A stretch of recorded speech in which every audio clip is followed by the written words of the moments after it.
It's Sunday morning, it's about 6:45 or so here in Omaha in early March, and so things have started to get mostly light out here, and I've just finished up my last training session, my last training day for the week. Now, I don't like training on Sundays. I generally try to make sure that I'm not training on Sunday, but this morning I had no choice, and as I'm getting out of bed and kind of grumbling to myself in my head about the fact that I'm going to go and train early on Sunday morning, I think back to the reason why this all came about.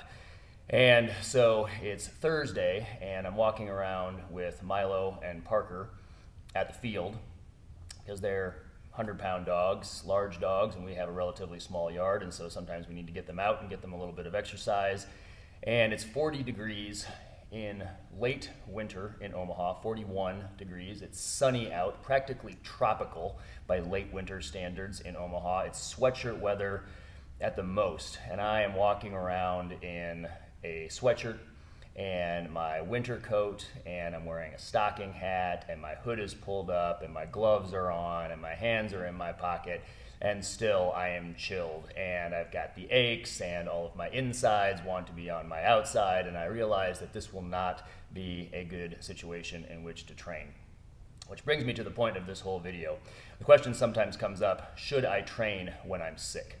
And the answer is, and I'm gonna make this as simple as possible. Obviously, there's more subtleties to it potentially in your situation, but let's just break it down to having a cold versus having the flu, and even more simple than that. If you've got a runny nose, if you're coughing, if you're congested, all that stuff, you train. If, on the other hand, you've got a fever, you've got body aches, you're not sure that all the stuff inside you is going to stay inside you, then my recommendation is don't train.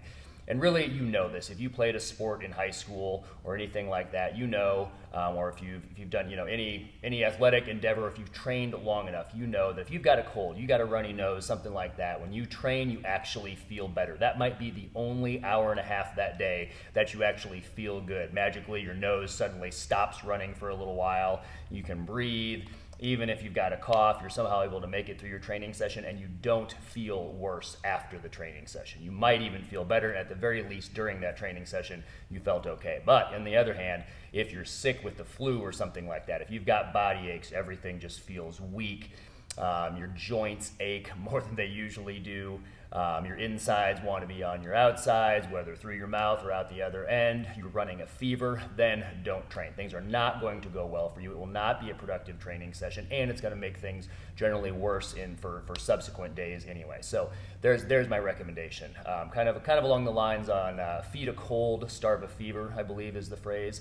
Train a cold, don't train a fever. So simplistic approach, but it tends to work pretty well. I therefore did not train that Thursday. I definitely was running a fever, and so I'm training today. So hope this helps you get stronger and live better.